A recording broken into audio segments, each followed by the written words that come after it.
Hi, my name is Miss Krysten Thomas, and this is my YouTube channel for Health and CSEC Math as well as SEA Math. So this topic that we're doing here, we are doing algebra. This is part 2 of my introduction to algebra playlist. And if you did not see the first video, I'll put a link somewhere here on the screen, so you could go look at that video first. It's an introduction to everything that we're doing here, and then you could come back to this video. If this is your first video and you want to see how it goes, you are welcome to view it, look at it. Also, if this video is helpful, give it a thumbs up and subscribe if you like my teaching style, right? Also, I do private tutoring, so if you'd like me as your private tutor, whether that's for a term or the school year or just a couple classes for a few topics that you just don't get, we can do that as well. All my contact information is down below. So this is an example type for algebra. So this is a really simple type. We started linear equations or solving linear equations in the last video, so we're just continuing with that and all the different example types that you would come across. So for this type of question, you would usually see a letter with a number like this, right? So 4a here is really 4 multiplied by a. I did a little I touched on this a little bit in the previous video, so again, you could always go back and look at it and then come to this, right?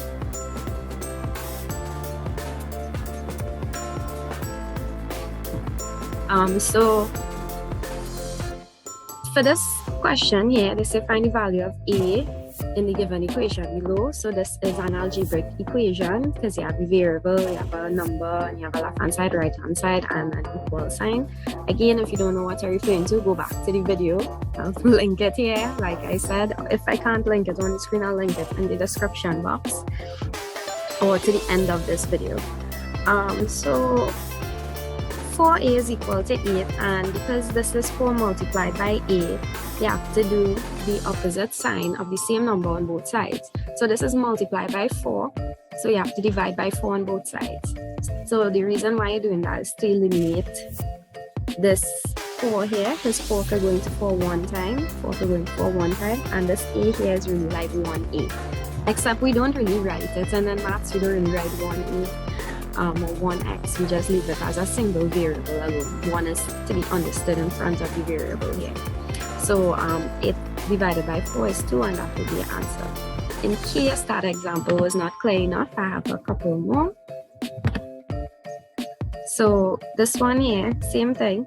5x is equal to 45. You want to solve for x, so this is multiplied by 5, so you have to divide by 5 on both sides to eliminate this 5. So x would be equal to 9, because 45 divided by 5 is 9, and it's that simple. These are one-step linear equations. Continuing, so we look at the two-step linear equations afterwards. So this exercise is super easy.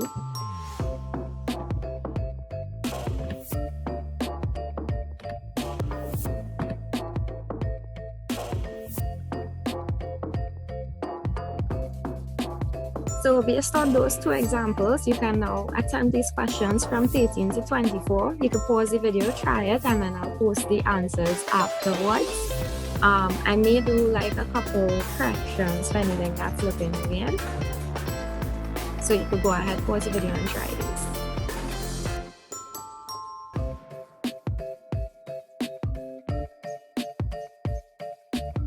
So these are your answers here. For numbers 13 to 24, I would like you to pay attention to number 15, let me start here, number 15, number 17, 18, 21, and 22. Now these questions here, you wouldn't have gotten an integer or a whole number. You ended up getting a fraction. So the rules are still the same, but sometimes you'll get weird answers like fractions like this. So you didn't do anything wrong, it's correct. And I would suggest that you leave the answer in terms of an improper fraction. For when we go more in depth in algebra, you would see why that is important when we're doing cross multiplying and simultaneous equations and all these larger topics. So Once you've got this correct, I would like to now move on to things. I just wanted to point out that this is the working for the questions that are like fractions. So for example, number 15, 6x is equal to 1. You have to divide each side by 6. The 6 would cancel off on the left-hand side, and you're remaining with 1 over 6 in this case. Same goes for here, 5z is equal to 9. So you divide each side by 5 and you leave it as an improper fraction. 21 and 22 are the same. If you did not get this out, feel free to pause the video, take down the correction, and you could always retry them on your own time.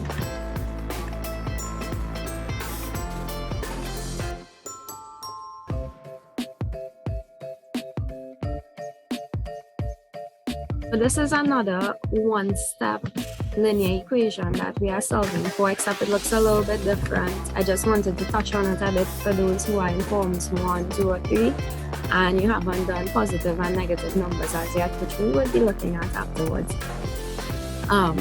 as well. So here, right, we have 6 plus x is equal to 11. Now this is just, this 6 here is the same as plus 6, and you do the same steps as we did in the previous video. If you missed out on the previous video, this would help you a lot as well, right? So plus 6, to get rid of plus 6, we have a minus 6 on both sides. So this 6 is eliminated here, and you remain with 11 minus 6, so x is equal to 5. It's very, very simple. You just take whatever number this is and do the opposite operation on both sides. The rules are all simple for the previous video and this video. That rule remains the same. So for example, here now, 3 plus y is equal to 9. This is really like plus 3. So in order to get rid of plus 3, I have to minus 3 on both sides. So 9 minus 3 is 6. So therefore, y is equal to 6. Plus y is the same as y. This is understood to be positive, right? If it have a minus sign in front, it has something totally different that we would be looking at a later video. So once you grasp these examples, we could go ahead with the questions.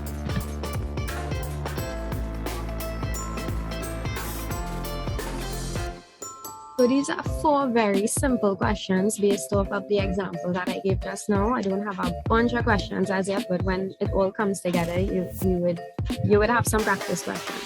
So try these 4 and pause the video, try the 4.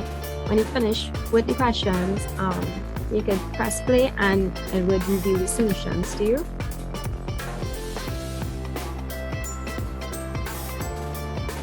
Okay, so these are your answers here. Number 3, y is equal to 2. Number 4, c is equal to 7. Number 8, the answer is 6. And number 11, the answer is 3. So once you got that, we can move on to the next example type.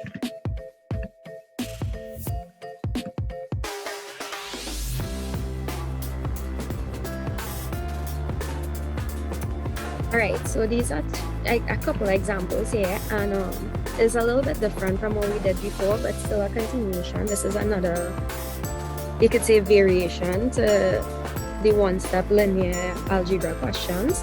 So if it does not look like any of the examples that I gave before, it may look like this. Now, the question here is kind of looks a bit inverted, right? If you look at these questions. And I did number 1 and 3 as examples. Number 1 and number 9, sorry, not number 3. So number 9 begins with 3 is equal to b plus 2. And the important rule is that the left hand, you could write the right hand side first equal to the left hand side. So this is, but you do not change the order of this, right? If there's more than one element inside here. So this is b plus 2 on the right hand side. So you write back b plus 2 is equal to 3. And then you go ahead and solve as usual. If you don't know how to solve this, like I said, I would link the video either to the end or somewhere on the screen here or in the description box. So b plus 2 is equal to 3. You could solve that easily. We want to get rid of plus 2. So in order to get rid of plus 2, we have to minus 2 on both sides. So when you minus 2 on both sides, you'll get b is equal to 1. So example 4 here, this is 4 is equal to x plus 1. So remember, I said we could rewrite this in the same order, the right hand side first and then the left hand side. The reason why we are doing that, I did not say it just now, but is because I said for most of these videos, I would be using the variable on the left hand side just to make things easier. Yes, if you do it other ways and you could solve it from here if you're capable, but like I said, these videos are for those who get in trouble with the basics, right? who not seeing this pattern as clearly. Also, something to note is that your brain comprises of two hemispheres, the left and the right. The left is more logical, which is the side of your brain that you'll be using when you're doing math, and then your right side is more creative, which is the side of your brain that you'll be using when you're like reading something for English, or you're doing art, or like dance and drama, anything like that, as the creative side of your brain.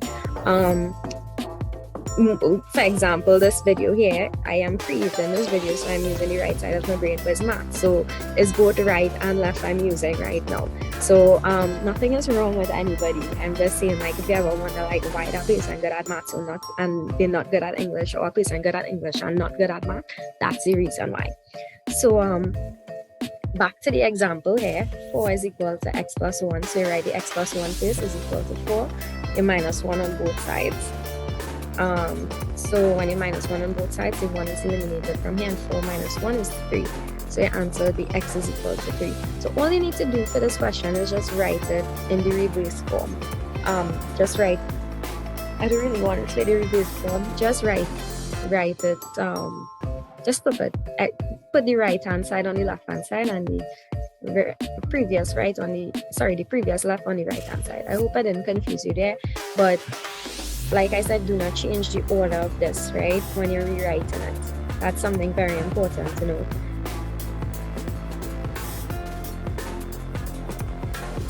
We could go ahead and try numbers 2 to 6. Go ahead, pause the video, try it, and I'll reveal the answers for you afterward.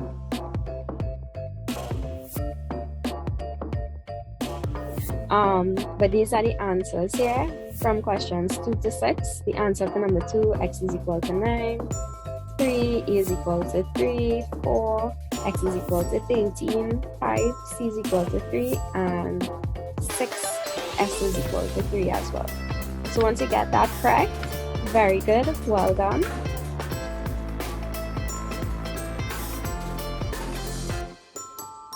So if you understood everything so far and you just want to try some questions, here are quite a number of questions based off of everything we did so far. So if it is you want to make sure, let's say you skipped ahead with the timestamp and you just went straight to the questions, everything in videos 1 and 2 would cover all of these questions here. So what I'm going to do, you could pause the video, look at the questions, do it, attempt it, and I would actually post like maybe a worksheet with solutions in the description box for this, or if you'd like me to correct it as your private tutor, you can do that as well. If you need any assistance with these questions, any further assistance I should say. But if you go back and look at part 1 and 2, I think you'll be able to figure out all of these. I don't think that I would, like I said, post the solutions for this big exercise on the screen. Like every time I finish something major, what I think I might do, I might post a link to like a PDF, like I said, with the solutions, and you will be able to correct it from that. I would decide on what I'm doing. But yeah, these are the questions, so you could go ahead, pause, and attempt them.